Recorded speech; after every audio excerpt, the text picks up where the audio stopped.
오늘은 학개서로 넘어와서 학개서는 짧습니다. 2장으로 기록이 되어 있는데요. 1장 말씀을 중심으로 해서 우리 신앙생활의 우선순위라는 제목으로 하나님 말씀 상고하겠습니다. 우선순위라는 말 알죠? 먼저 할 일이 있고 나중 할 일이 있는 거예요. 프라이오리티가 굉장히 중요한 것인데 비즈니스 하는 사람들도 경제활동하는 사람들 이런 사람들도 매일 체크하는 것이 그겁니다. 우선순위로 오늘 하루에 해야 될 일이 뭔가 이걸 체크를 하고 또 비서들에게 지시를 내리고 그렇게 해서 우선순위를 잘못하지 않도록 하는 것이 굉장히 중요한 삶의 스타일이죠. 우선순위를 정할 때 일반적으로 4가지를 체크를 합니다. 4가지. 첫 번째는 매우 중요하고 긴급한 일. 이것이 첫 번째예요. 중요하면서도 긴급한 일은 제일 우선 처리해야 될 일이라고 말이죠. 그 다음에 2번째 순서는 또 중요하기는 한데 긴급하지 않는 일이 있어요. 세 번째는 중요하지 않은데 긴급한 일이 있어요. 네 번째는 중요하지도 않고 긴급하지도 않고 이렇게 일을 분류를 해놓고 4가지로 분류를 해놓고 보면 하루에 해야 될 일의 순서가 정해지는 거예요. 제일 중요한 일 그러면서 긴급한 일은 뭐겠어요? 예를 들면 어떤 사람이 내가 아는 사람인데 혹은 또 가까운 이웃이 응급실에 실려가가지고 중환자실에 있다더라. 그러면은 이건 굉장히 중요하면서 긴급한 일이에요. 그죠? 가족이 그런 일을 당했다. 그러면은 나 일하고 간다 그래라. 그런 사람이 없어요. 그건 중요한 일이며 지금 움직여야 될 긴급한 상황이에요.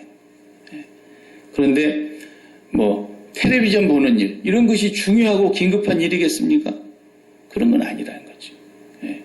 또 우리가 중요한 일들 가운데 매달 정기적으로 내야 되는 은행에 갖다 바쳐야 되는 거 있지 않습니까? 그 중요한 일입니다. 그러나 그건 긴급한 일은 아니에요. 그 날짜가 항상 정해져 있기 때문에 긴급하지는 않죠. 이런 식으로 분류를 하다 보면은 우선순위가 정해지면서 가장 먼저 처리해야 될 일 이것이 무엇이냐. 그걸 보면은 그 사람이 어떤 사람인가 알 수 있어요. 이 사람이 무슨 직업을 갖고 있는 사람인가도 알 수 있고, 그 사람의 삶이 어떤 식으로 돌아가고 있는가를 우선순위를 보면 알 수 있다 이 말입니다. 어떤 사람은 먹는 게 제일 우선인 사람이 있을 거예요. 제일 중요한 것이 먹고, 이런 일이 되면은 좀 곤란한 일이죠. 그건 어떻게 보면. 먹는 건 중요한 건 사실이에요. 그러나 그것이 우선순위가 될 수는 없는 거죠. 그래서 이제 오늘 학개 선지자를 통해서 하나님께서 그 선민들에게 오늘 우리식으로 말하면 우리 성도들에게 우선순위를 잘해야 된다. 이걸 가르쳐주고 계시는 거죠. 이걸 잘못하면 될 일도 안 되고 아무리 애써도 헛일이 돼버린다는 거예요. 우리가 허당이다 그러죠. 허당. 허당이 돼버린다는 거예요. 오늘 그 말씀을 여기서 지금 1장에서 허당친 얘기를 계속 하고 계시는 거죠. 우리가 읽었습니다마는 5절 6절에 보면은 그 말씀이 나옵니다. 그러므로 이제 만군의 여호와가 이같이 말하노니 너희의 행위를 곰곰이 생각해 봐라는 뜻이거든요. 이 말이. 너희의 지난 날을 곰곰이 생각해 봐라. 5절에 그랬어요. 지난 날을 곰곰이 생각해 봐라. 6절에 어떤 일이 너희가 많이 뿌렸는데 수확은 적게 거두었고 먹기는 먹었는데 배가 안 부르고 마시기는 마셨는데 흡족하지도 않고 입기는 입었는데 따뜻하지 않고 일꾼은 삭을 받아서 품삯을 받아가지고 갔는데 구멍이 뚫어진 돈주머니에다가 돈을 넣고 간 것과 똑같이 돼버렸다 이 말이에요. 왜 이런 일이 벌어졌냐라는 것을 너희가 곰곰이 생각해봐라. 뭐 때문에 그랬냐면 우선순위가 잘못돼서 그랬다는 것입니다. 그 뒤에 또 그런 말씀이 있어요. 9절 보시면은 너희가 많은 것을 바랐으나 그렇죠. 사람들이 많은 것을 바라죠. 그러나 도리어 적었고 너희가 그걸 집으로 가져갔으나 내가 불어버렸다. 흩어버렸다라는 것입니다. 네. 그리고 또 11절에 보세요. 10절 11절 그러므로 너희로 말미암아 하늘은 이슬을 그쳤고 땅은 산물을 그쳤으며 비가 안 내렸다는 거예요. 그 땅은 이슬이 내려야 되는데 이슬도 안 내렸다는 거예요. 비가 그쳤고 땅은 역시 농산물이 다 말라 죽었고 11절에 내가 이 땅과 산과 곡물과 새 포도주와 기름과 땅의 모든 소산과 사람과 가축과 손으로 수고하는 모든 일에 한재가 들게 해버렸다. 누가 그랬다고요? 여호와 하나님이 그러셨다는 거죠. 뭐 때문에 그랬느냐? 우선순위가 바뀌어서 그랬다는 것입니다. 네. 진짜 중요한 일은 저 뒤로 밀쳐놓고 중요하지 않는 일부터 했다는 거예요. 거꾸로 했다는 거예요. 그러니까 수고는 하기는 했는데 결국은 헛수고하고 말았다는 것입니다. 학개 선지자를 통해서 하시는 말씀이세요. 학개 선지자는 언제적 사람이냐면은 이제 북이스라엘과 남쪽 유다가 다 망해버렸잖아요. 하나님을 떠나서 우상 숭배하고 우리가 그것을 앞에서 쭉 보았어요. 그랬는데 학개 선지자는 이제 나라가 망해가지고 저 바벨론이라고 하는 나라에 포로로 끌려갔어요. 그때가 BC 605년경부터 그랬는데 예수님 오시기 전 600년 전이라고 보시면 돼요. 그때에 유다 땅이 완전히 망해서 마지막 왕 시드기야 왕은 두 눈이 뽑히고 그 시드기야 왕 앞에서 왕자들은 다 죽임을 당하고 시드기야는 그냥 개처럼 끌고 바빌론까지 끌고 가지 않습니까? 그리고 수많은 포로들이 바빌론으로 끌려갔고 그때 성전은 불타버렸고 그리고 성전 안에 모아둔 그 제사 도구들 금으로 만든 것들 좋은 것들은 다 바빌론 나라가 뺏어갔어요. 그렇게 된 때가 정말 오래됐죠. 그런데 이제 세월이 지나서 에레미야 선지자가 말씀하신 대로 바벨론에서 70년 동안은 살아야 된다 그랬거든요. 그 거짓 선지자들은 아니다. 금방 돌아간다 그랬어요. 거짓 선지자들은 그때도 거짓말을 했어요. 에스겔 선지자들 보면은 에스겔 선지자를 통해서는 뭐라 그랬어요? 너희가 거기서 돌아올 생각하지 말고 너희가 지금 다스림을 받고 있는 그 바벨론 나라의 왕들을 위해서 기도하고 그 나라의 평화를 위해서 기도하고 그래야 너희들도 괜찮을 거니까. 그러면서 너희가 거기서 땅을 사서 전원도 만들고 집도 짓고 농사도 짓고 그러면서 거기서 자식도 낳고 시집 보내고 장가 들고 그래라 그랬어요. 왜? 70년 동안을 못 돌아올 거니까. 그런데 이 70년의 세월이 어느덧 거의 흘러갈 무렵이 되니까 바빌론이라는 나라가 힘이 약해지면서 누구에게 패배했느냐 하면 페르시아라고 하는 나라에게 전쟁에서 지게 됩니다. 그러니까 이 페르시아의 왕이 고레스, 우리 성경에 나오는 고레스라는, 영어 성경은 사이러스, 고레스라고 하는 이 왕을 통해서 이제 바벨론이 정복이 당함으로써 바벨론 나라의 포로로 예전에 끌려왔던 모든 각 나라 사람들에게 해방을 선언해 준 거예요. 지금부터서 나 고레스는 명령하는데 본디 이 나라 사람이 아니고 바벨론에 끌려와서 산 사람들 중에 고국으로 돌아가고 싶은 사람 다 돌아가라 그랬어요. 재산도 다 가지고 가도록 도와줬어요. 그 명령을 하니까 유다 땅에서 70년 전에 포로로 끌려왔던 그 후손들이 거기에 자리 잡고 있고 또 돌아가시지 않은 사람들도 어릴 적에 와가지고 나이 많이 잡수신 할아버지 할머니가 된 분들도 있었어요. 돌아가라고 명령하자 돌아갔습니다. 그래서 한 600년경에 이제 그런 일들이 벌어지기 시작한 거죠. 그랬는데 그만 이 535년 정도 돼가지고 535년이면 벌써 70년이 지난 거죠. 거의. 이쯤 돼서 이제 돌아가야 될 사람들이 다 돌아갔어요. 많이는 안 돌아갔어요. 왜냐하면 이미 70년 동안 우리 부모님 때 잡혀와가지고 여기 뿌리 내리는 2세들이 벌써 태어났으니까 그 자녀들이 다 돌아간 건 아니에요. 그러나 우선 1차로 돌아간 사람들이 고국에 가서 보니까 어떻게 됐겠습니까? 자기 땅이 있겠어요? 완전히 이건 남의 나라가 돼 있는 거예요. 70년 동안. 그러니까 그 땅에 옛적에 바벨론 시절 이전에도 어느 나라가 있었습니까? 아수르라는 나라가 있었어요. 그 아수르는 북이스라엘을 멸망시킨 나라고, 남쪽 유다는 바벨론이 멸망을 시켰는데, 그 북쪽 이스라엘이 망할 때 말이죠, 아수르 사람들이 어떻게 했느냐면 포로로 끌고 간 것이 아니라 다 잡아다가 먼 데 가서 살게 했어요. 그리고 그 북쪽 이스라엘 사마리아 지역은 외국 사람들을 다 갖다 집어넣어가지고 거기서 섞여 살게 했어요. 그러니까 북쪽 사마리아 이후는 다 피가 섞인 겁니다. 그래서 예수님 당시에 우리가 역사를 보면은 유다 사람들이 사마리아 사람들하고 상종을 안 하려고 하는 거. 사마리아 여인이 물 달라고 하는 그때 사마리아 여인이 깜짝 놀랐잖아요. 예수님 물 달라고 그러니까. 당신은 유대 사람인데 어떻게 나한테 물을 달라 그러냐. 말도 안 걸어야 되는 거거든요. 원칙으로는. 왜 이것들은 이방인과 똑같다는 거예요. 피가 섞였으니까. 그럴 때에 그 사마리아 사람들 땅에는 이방인들이 이미 와서 자리를 잡아서 수십 년 지났어요. 그리고 돌아와 보니까 뭐 자기 땅이라고 할 게 없지 않습니까? 이미 남의 손에 다 넘어갔는데. 그러니까 거기서 그냥 붙어 살기는 사는데 성전이 있기를 합니까? 뭐 어떻게 할 수가 없는 거예요. 이미 텃세를 부리기 시작하는데 그 이방인들이 자기 땅이라는 거예요. 그리고 고국으로 살겠다고 돌아온 사람들을 자기 땅인데 해방을 넣는 거예요. 농사 짓는 것도 해방을 넣고요. 무슨 일을 해도 해방을 짓는. 그게 이제 어디에 기록이 되어 있습니까? 에스라, 느헤미야 앞에 보면은 다 나와요. 그때 학개 선지자도 하나님의 말씀을 전하는 선지자였어요. 자, 돌아왔습니다. 돌아와 보니까 제일 먼저 자기들이 생각은 있었어요. 솔로몬 때 지었던 그 화려한 성전, 어린 사람들은 몰라요. 쉽게 말하면 6.25 이후의 세대가 6.25 전의 모습을 모르듯이 이제 바벨론에 끌려가서 태어나가지고 거기서 성장한 사람들은 말로만 들었지 솔로몬 성전이 어떻게 생겼는지도 못 봤지만 연세 많으신 분들은 솔로몬 성전을 실제로 유다 땅에 있을 때 봤거든요. 전쟁으로 인해서 끌려가기 전에.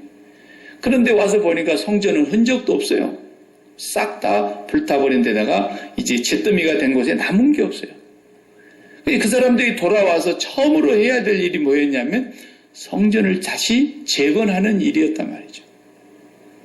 근데 성전을 재건하려고 하니까 재건이 어렵습니다. 처음에 고레스라는 왕이 돌아가라 포로를 풀어줬을 때에는 재산도 그대로 가져가게 만들었고 계속해서 후원을 해줬어요. 왜냐하면 이 고레스 왕은 하나님의 명령을 직접 들은 사람이거든요. 그래서 내 백성을 돌려보내라고 하는 지시를 받았고 그렇기 때문에 하나님의 백성들이 포로 생활에서 고국으로 귀환하는 일에 지도자들을 붙이고 보호해주면서 잘 가도록 해줬는데 고레스 임금이 죽고 그 다음 임금이 나오고 그 다음 임금이 나오고 이렇게 하다 보니까 시간이 흐르면서 이 지원하는 것이 다 끊겼어요. 그리고 더 이상 페르시아에서 도움이 오지를 않아요. 그리고 와서 보니까 뭐 하나를 하려고 해도 이미 거기에 이방 사람들이 털을 잡고 있으면서 계속해서 회방하고 못 살게 구는 거예요. 우리 땅인데도. 자, 이렇게까지 돼버리니까 이 사람들의 마음이 식어버린 거죠. 아, 때가 아닌가 보다. 때가 아닌가 보다. 우리가 우선 먹고 살아야 되니까 목구멍이 포도청 아니야. 우리가 우선 살고 보자. 그래서 집을 짓고 그 다음에 농사를 짓고 그 다음에 자식들을 키우고 그렇게 하는 동안에 세월이 벌써 16년이라는 세월이 지났어요. 한 520년경까지 왔어요. 535년에 성전을 지으려고 돌아왔던 포로들이 성전을 못 짓고는 결국 그냥 16년이 흘러갔어요. 그리고 520년쯤 됐을 때에 하나님께서 그의 선지자 학개에게 오늘 이 읽은 말씀을 우리가 주셨다는 것을 읽었어요. 자, 이 말씀을 읽는데 보면은 하나님께서 뭐라고 말씀하시는가? 먼저는 학개 선지자를 통해서 그 포로를 끌고 왔던 총 지도자가 있어요. 그 사람은 스룹바벨이라는 사람이에요. 이 사람은 아직 이제 왕도 아니고 그런 것도 아니지만 왕의 역할을 할 정도로 백성의 지도자였어요. 이 스룹바벨이 포로를 끌고 오는 책임자라는 말이에요. 쉽게 말하면. 그리고 여호수아라는 대제사장도 같이 왔어요. 하나님 앞에 제사를 지낼 제사장이 있어야 될 거 아니겠습니까? 여호수아라는 분이 왔단 말이에요. 이 두 사람, 정치적으로는 스룹바벨이 지도자고 종교적으로는 여호수아가 제사장인데 이 두 사람을 불러다 놓고 학계 선지자가 하나님의 말씀을 전하는데 굉장히 책망하는 얘기를 했던 겁니다. 자, 한번 읽어봅시다. 2절 다시 봐요.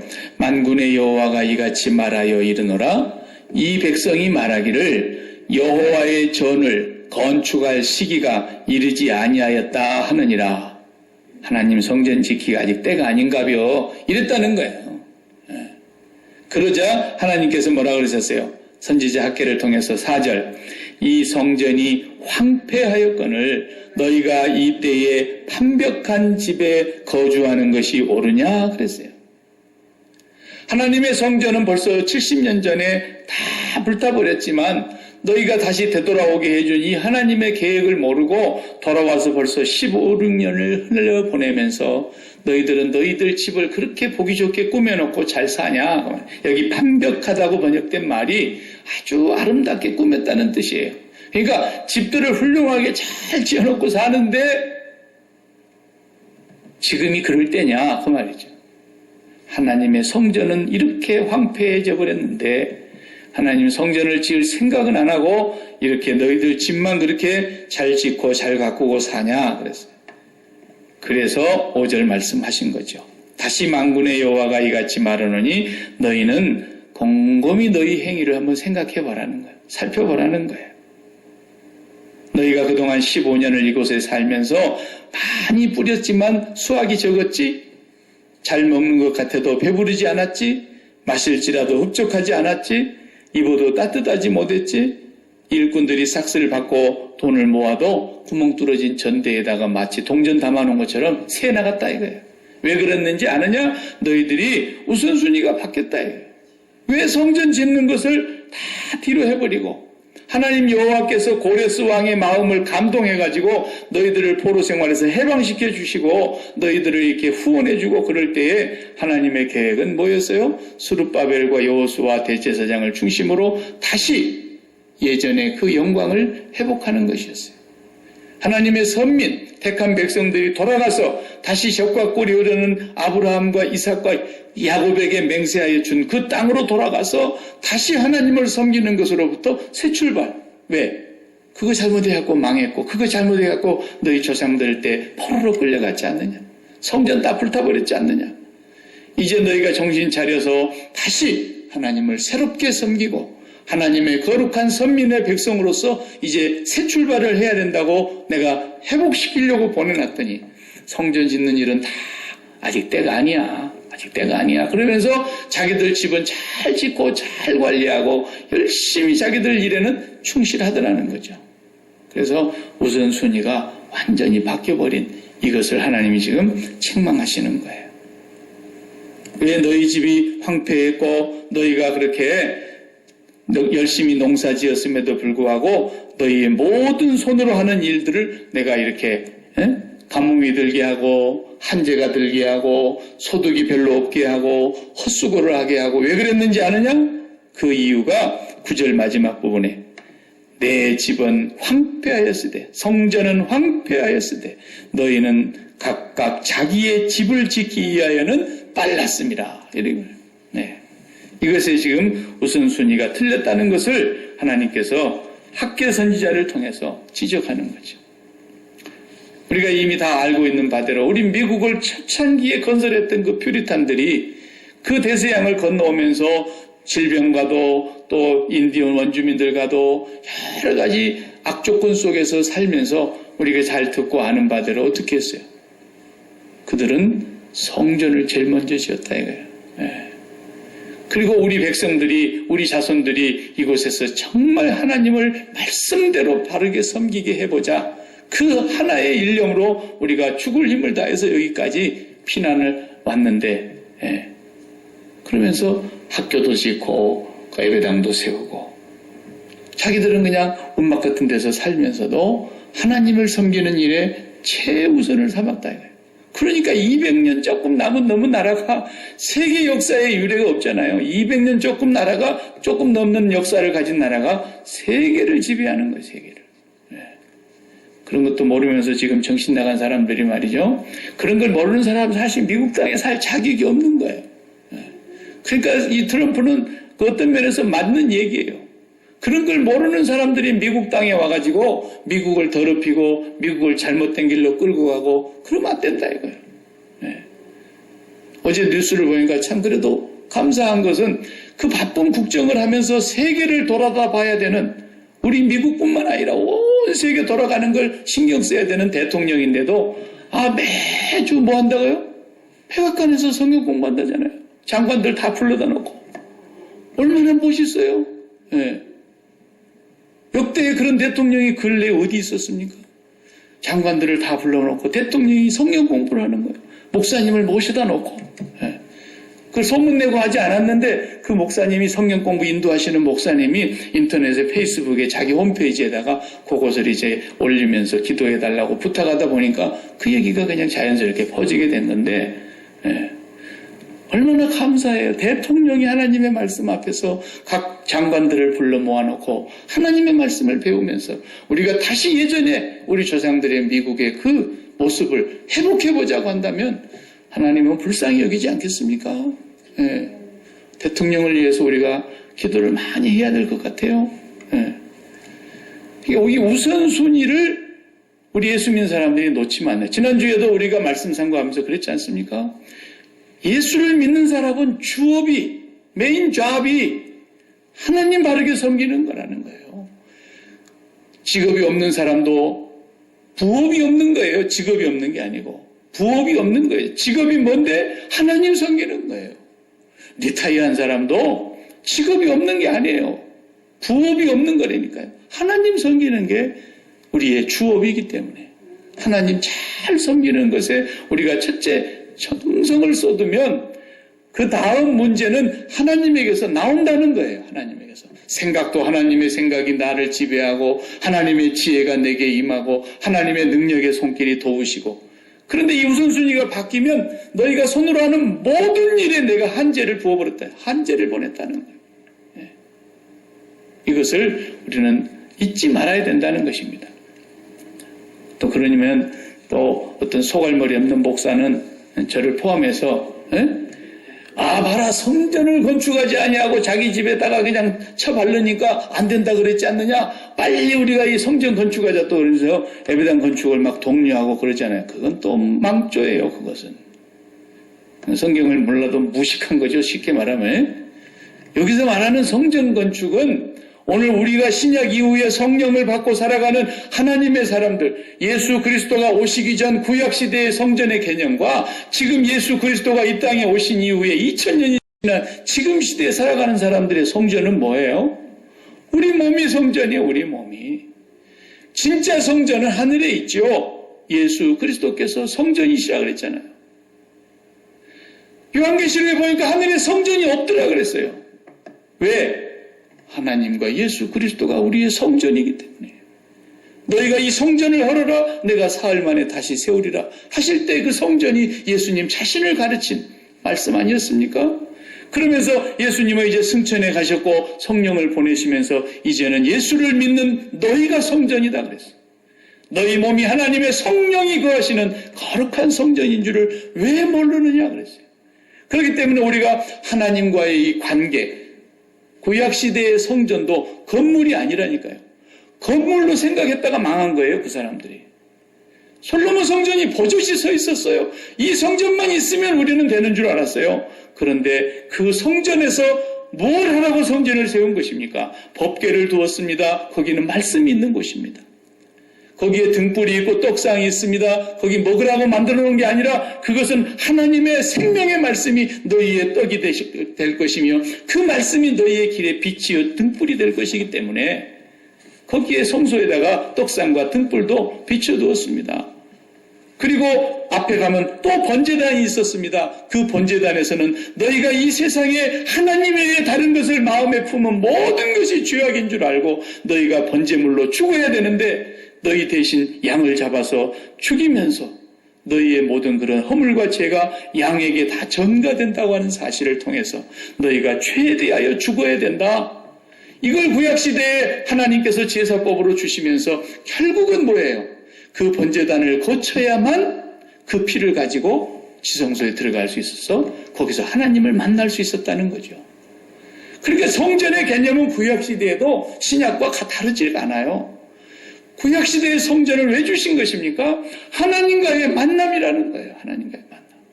하나님과의 만남이 가장 중요하기 때문에 그 만날 수 있는 길을 열어두신 것이죠.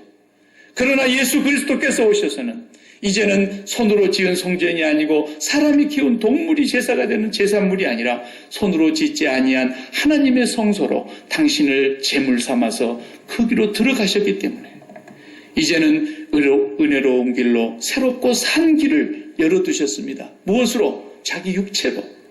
그래서 그 육체가 찢어지는 것을 휘장이 찢어지는 사건으로 말씀하신 것이고 휘장 가운데로 열어놓으신 새롭고 산 길이니 그랬잖아요. 그래서 모든 사람들이 하나님께 나아가는 길이 열려지게 하기 위해서 제사가 있는 거예요. 우리가 개 키우면서 개를 다 집에 들여놓고 키운 사람들이 많은데 침대에도 올라가고 주인이 있는데 어디든지 다 같이 있습니다. 그런데 개를 깨끗이 목욕을 시키면서 키운 사람들은 어디든지 개가 들어가도 놔둬요. 근데 막 사방에 가서 막 닭똥도 묻혀오고 개똥 지가 싼 거 밟아갖고 뭉개갖고 그러면은 집에 드립니까? 주인 만날 수 있어요? 주인 품에 못 오죠. 씻기 전에는 못 오는 거예요. 우리에게 제사의 길을 열어놓으신 것, 죄사함의 길을 주신 것은 죄사함이 목적이 아니에요. 나를 죄를 사하려고, 죄를 씻으려고 하는 이유는 하나님과 만나야 되기 때문이죠. 하나님과 관계를 맺어야 되기 때문이죠. 죄를 씻지 않고는 하나님과 만나질 수가 없기 때문에. 하나님과 만날 수도 없지만 하나님의 은혜가 내려오는 길도 죄가 차단하기 때문에. 그래서 제사법을 두신 거란 말이죠. 성전의 의미는 그것이에요. 하나님과 만나는 곳. 예수님이 이 땅에 오셔서 이제는 손으로 짓지 아니한 성전이 직접 이 땅에 오셔서 그 몸이 휘장 가운데로 열어놓으신 새롭고 산 길이 되어 주심으로써 우리는 예수 이름으로 언제든지 어느 곳에서든지 누구든지 그의 이름을 부르는 자는 하나님의 자녀가 되고 그 하나님을 만날 수 있는 길이 열렸다 이거예요. 그러니까 그 성전을 건축한다는 그것이 왜 우선순위냐? 하나님 만나는 게 우선순위이기 때문에 하나님 만나는 게 제일 우선한데 너희들은 하나님 만나는 그 길을 전혀 무시하고 16년 동안이나 방치해둔 채로 아직은 성전 지키네 일렀어. 우리가 우선 살고 봐야 돼. 그러면서 의식주에다가 자기들의 삶을 다 투자했다 이거예요. 그러나 주님은 말씀하십니다. 무엇을 먹을까, 무엇을 마실까, 무엇을 입을까 염려하지 마라.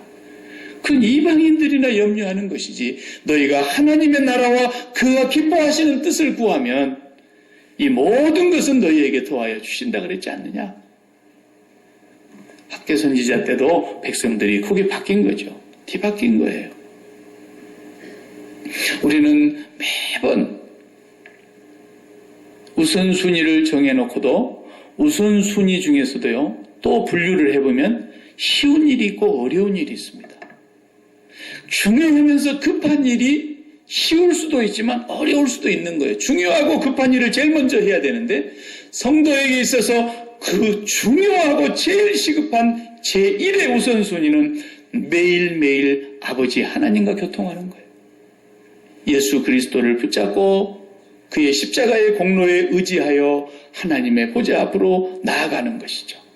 그게 제일 중요한 일이며 가장 시급한 일인데 그게 쉬워요, 어려워요? 돈 버는 일보다 어려워요, 쉬워요? 자식 키우는 일보다 어려워요, 쉬워요? 아주 쉬운 일이에요. 네. 그렇기 때문에 주님은 분명히 그러셨어요. 내 멍에는 쉽고 가벼우니라 그랬어요. 수고하고 무거운 짐진 자들아 다 나한테로 와라. 내가 쉬게 해줄게. 왜? 내가 멍에를 하나씩 지워줄 텐데 내 멍에는 내게 배우면 쉽고 가볍다라는 거죠. 성도에게 있어서 가장 우선순위는 하나님 여호와와 올바른 관계를 맺으면서 살아가는 것입니다. 그분의 말씀을 듣고 내가 그분께 나의 기도를 올리고 그분의 말씀을 받아서 또 내가 이 세상에 가서 삶을 살고 하는데 그것이 제일 우선으로 먼저 이루어지는 사람은 그 다음 문제는 하나님께서 관계하는 동안의 생각도 하나님께서 지혜도 하나님 필요한 물질도 하나님 필요한 사람도 하나님 필요한 능력도 다 하나님이 공급하십니다. 어디서 봐서 그걸 알 수 있어요? 오늘 분명히 11절에 그러지 않습니까? 11절 내가 이 땅과 산과 곡물과 새 포도주와 기름과 땅의 모든 소산과 사람과 가축과 손으로 수고하는 모든 일에 everything 예외가 없어요. 사람이 하는 모든 일에 하나님께서 한계를 들게 해버렸다는 거예요. 안 되게 만들어버렸다는 게 하나님이. 그러면 이 모든 것을 되게 하시는 분이 하나님이란 뜻 아닙니까? 하나님과의 관계가 먼저 되면 된다는 거예요. 그러니까 이것이 중요하고 시급한 일이면서 매우 쉬운 일입니다. 우리는 얼마나 쉬운지 아세요? 제가 지난번에 번제사 드리는 거 한번 우리 공부하면서 레위기를 통해서 봤잖아요. 날마다 여러분 죄 짓는 거 갖고 와서 번제 드리려면요 죽어납니다. 몸살 날 겁니다. 몸살.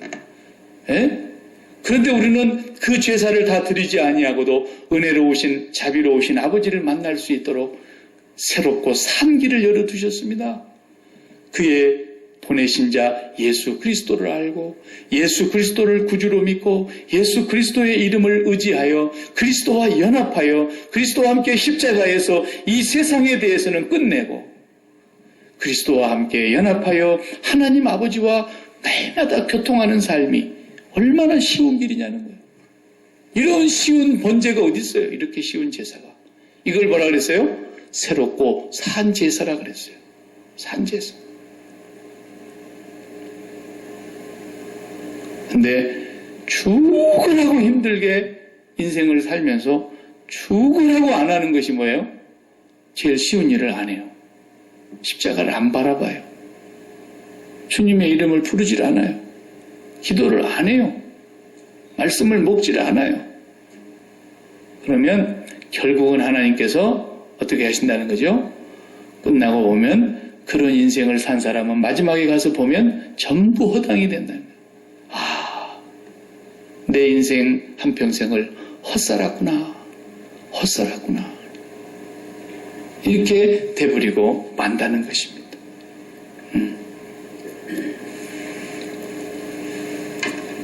예수 믿는 것은 어떤 각도에서 보느냐에 따라서 굉장히 어려운 것 같기도 하고 아주 쉽기도 하고 그래요. 어떤 사람은 그렇게 표현해서 예수 믿는 삶은 성도의 삶은 우산을 펴는 것과 같다 그랬어요. 우산 펴기라는 거죠. 우산이 여러분 비 올 때 쓰는 거 아니겠습니까? 근데 우산을 보면은 왼손으로 손잡이를 잡고 오른손으로 이렇게 뭘 쭉 밀어 올리잖아요. 그러면 딸깍 소리가 날 때까지 올려야 되죠. 그러면은 우산살이 쫙 펴지면서 팽팽하게 우산이 펴지지 않습니까? 요즘 뭐 그렇게도 안 하죠? 보통만 딱 누르면 슉 스프링으로 당겨서 쫙 위에까지 올라가 버리는 거예요. 그 꼭대기까지. 그죠? 네. 그 꼭대기가 하나님이라고 한번 예를 들어봐요. 비유로. 꼭대기 딸깍하고 걸리는 그 자리. 거기가 하나님 만나는 자리라고 생각해 보라고요. 그 우산을 펼 때 어떻게 펴니까? 우산살이 보통 한 8개거든요. 보통 8개. 네. 집에 가서 해봐요. 8개. 근데 우산을 펼 때 우산살을 이렇게 잡아서 있는 사람 봤어요? 네. 그런 사람은 잘 보살펴 드려야 됩니다. 네. 우산살을 하나씩 잡아다니면서 펴면 다 우산 꺾어서도 다 베립니다. 절대로 그건 안 펴지게 돼 있어요. 그러면 그 8개 우산살은 뭐냐? 자식 키우는 거, 돈 버는 거, 건강 관리하는 거, 하여튼 우리 인생 사는 땅에서 손으로 하는 모든 일이라고 칩시다. 그것을 하나씩 내가 펴겠다고 우산살을 잡아갖고 억지로 끌어올리면 다 부러지고 만다니까요. 근데 그냥 버튼만 딱 누르면은 가운데 그 런너라 그러죠. 그거 런너가 8개의 우산살을 딱 뭉쳐가지고 슉 올라가면서 쫙 펴지는 거예요. 이게 우선순위하고 같은 얘기란 말이죠. 우리가 하나님 만나는 것이 가장 1번이 된다는 것이 제일 중요하고 시급한 일이며 그건 쉬운 일이라는 거예요. 근데 그 쉬운 일을 안 하고 어려운 일부터 하려고 그래요. 학교 선생님이 시험 문제를 낼 때 학교 선생님이 시험 문제를 냈는데 선생님이 공부를 한 아이나 안 한 아이나 다 100점 맞게 내는 선생은 그 선생이 잘못한 겁니다. 그래도 자기가 가르친 것을 제대로 답을 쓸 수 있는 문제를 내야죠. 그런데 문제를 받아놓고 보면은 어떤 때는 전체적으로 공부 잘하는 학생에게도 대체적으로 문제가 어려웠다고 하는 문제가 있는가 하면 공부를 잘한 학생은 너무 쉬웠는데 공부를 안 한 학생은 아주 어렵게 느껴지는 그런 것도 있는 거죠. 그때 선생님이 뭐라 그럽니까? 감독 선생님이 딱 들어와가지고 시험지 나눠주고 모르는 문제부터 풀으라 그래요? 아는 문제부터 풀으라 그래요? 아는 문제부터 풀어요. 1번이 모르는 문제가 나왔어. 1번부터 내 1번을 이걸 풀어야 되겠는데 1번 풀다가 시험 시간 총 60분 주는데 1번 풀다가 40분 써버렸어. 40분. 그러면 2번부터서 나머지를 언제 풀어요? 그걸. 모르는 건 넘어가고 쉬운 일부터 해야 된다는 거예요. 쉬운 문제부터 풀으라는 거예요. 그리고 시간 남으면 모르는 문제들을 또 달리고 그 다음에 그래도 시간이 남으면 답이 맞았는가 제대로 썼는가 한번 또 확인하고 그러는 거 아니에요. 말이에요. 어떤 사람은 다 잘했는데 이름을 안 써 또. 제일 쉬운 건데 이름부터 써야 돼. 이름부터. 예수 믿는 것 중에 최고 쉬운 것이 성도의 신앙생활의 우선순위 중에 최고 쉬운 것이 그것입니다. 하나님 만나는 거예요. 하나님 만나는데 돈이 들길 합니까? 옛날처럼 양을 잡아가지고 가야 되고 소를 잡아가지고 가야 되고 가난한 사람은 비둘기라도 한 마리 사가지고 가서 제사를 지내야 되는데 하나님 만나는데 꼭 돈이 필요합니까? 뭐가 필요합니까? 죽도록 충성하는 사람만 하나님 만나줍니까? 그렇지 않잖아요. 이방인이나 헬라인이나 여자나 남자나 노인이나 어린아이나 누구나 할 것 없이 주님의 이름을 부르는 자는 구원을 얻으리라. 누구든지 예수 이름으로 하나님을 만날 수 있는 길을 주셨고 그 하나님과 만남을 통해서 하나님의 말씀이 내 마음을 지배하면서 내 생각을 지배하면서 거기로부터서 하나님의 생각이 내 안으로 흘러들어오면서 그렇게 되다 보면은 자식 키우는 일도 하나님의 말씀과 생각이 흘러들어오게 되고 비즈니스 하는 곳에서도 하나님의 말씀과 생각이 나를 이끌어가게 되고 모든 부분에서 하나님과의 관계만 우선순위가 바로 되면 하나님 나머지는 해결해 주신다는 거예요. 그렇게 해결해 줬는데도 왜 하나님 나한테 돈을 안 주시느냐고. 그런 사람이 또 들어 있어요. 안 필요하니까 안 주신 겁니다. 그걸 모르는 거예요. 그걸 모르는 거예요. 여러분이 자식을 키우면서도 돈이 필요할 때쯤 됐는데 제가 왜 용돈 다 떨어졌을 텐데 돈 달란 말을 안 하네. 하도 이뻐서 돈 좀 주고 싶은데 달란 말을 안 해. 지난달에 준 돈도 안 쓰고 그대로 주머니에서 그냥 세탁을 하다 보니까 그대로 나와. 그런 애한테는 돈을 줘도 안 아까워요. 금세 줬는데 그냥 이틀 지나 다 써버리고 또 돈 하면은 그때는 이런 애는 돈을 많이 주면 안 되죠. 술 안 들여주면은 이거 오네 자식이 어떤 자식 되더라고. 잘못되는 거죠, 이게. 하나님께서는 그쪽은 달라고 안 해도 주신다니까요. 그냥 왜 박 목사에게 100억이라는 돈을 안 주실까요? 주면 제가 목회를 잘 안 할 거니까. 맨날 돈 쓰느라고. 맨날 돈 쓰느라고. 그래서 저는 구하지도 않습니다. 100억 아니라 1억도 달란 말을 안 하죠, 저는. 주면 준 대로, 없으면 없는 대로, 항상 그냥 그렇게 사는 것이죠. 하나님, 내가 이렇게 계획을 세워왔는데 이 계획을 이루어 주시기를 바랍니다. 그럴 때 그 계획이 내가 세상에 대하여, 죄에 대하여, 정욕에 대하여, 이 세상의 자랑거리에 대하여 예수 그리스도와 함께 십자가에서 완전히 죽은 것인가? 완전히 죽은 상태에서 하나님의 뜻이 이루어져야 되는 그 말씀과 그 지혜와 그 지식에서 나온 기도의 제목인가? 그것이 중요한 거죠. 무턱대고 내가 계획 세웠다고 하나님 내놓으세요, 도와주세요 그런다고 해서 하나님이 다 도와주시지는 않으시죠. 우리 하나님은 그런 분은 아닙니다. 그러니까 괜히 혼자 짝사랑하는 것처럼 해가지고 실망하지 마세요. 하나님하고 사랑이 오고 갈 때 예수 그리스도를 통해서 하나님의 사랑을 내가 날마다 확인하면서 그래, 너는 내 사랑하는 자녀야. 너는 내 기뻐하는 자녀야. 늘 하나님께로부터서 내가 그런 기쁨과 평강을 누리면서 살아가야 되죠. 나 주님의 기쁨 되기를 원하네. 어느 곳에 있든지 나는 주님만 바라보겠습니다. 나 무엇과도 주님과는 바꾸지를 않겠습니다. 항상 주님이 1번입니다.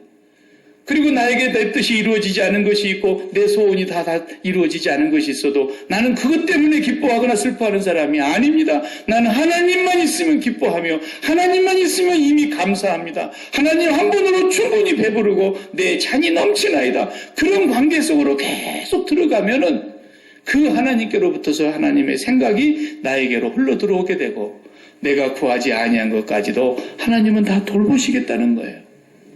우선순위를 놓치지 마십시다. 이것이 학계 선지자를 통해서 오늘 또 하나님 아버지가 우리에게 주시는 메시지입니다. 기도하십시다. 하나님 아버지, 오늘도 이 말씀을 마음에 깊이 새기게 하여 주옵소서. 가장 중요하며 가장 긴급한 일임에도 불구하고 우리는 우선순위를 바꾸고 살 때도 많았습니다. 그럼에도 불구하고 너무 쉬운 일인데도 어려운 일을 먼저 택하면서 하는 저희들이 얼마나 어리석었는지 모릅니다. 하나님, 이제는 주님께서 말씀하신 대로 쉽고 가벼운 일을 행할 수 있게 하여 주시되 참으로 학계 선지자를 통해서 주시는 메시지와 같이 하나님 만나는 일을 가장 우선으로 삼는 성전 중심의 삶을 살아가게 하여 주시옵소서. 예수님의 이름으로 기도하옵나이다. 아멘.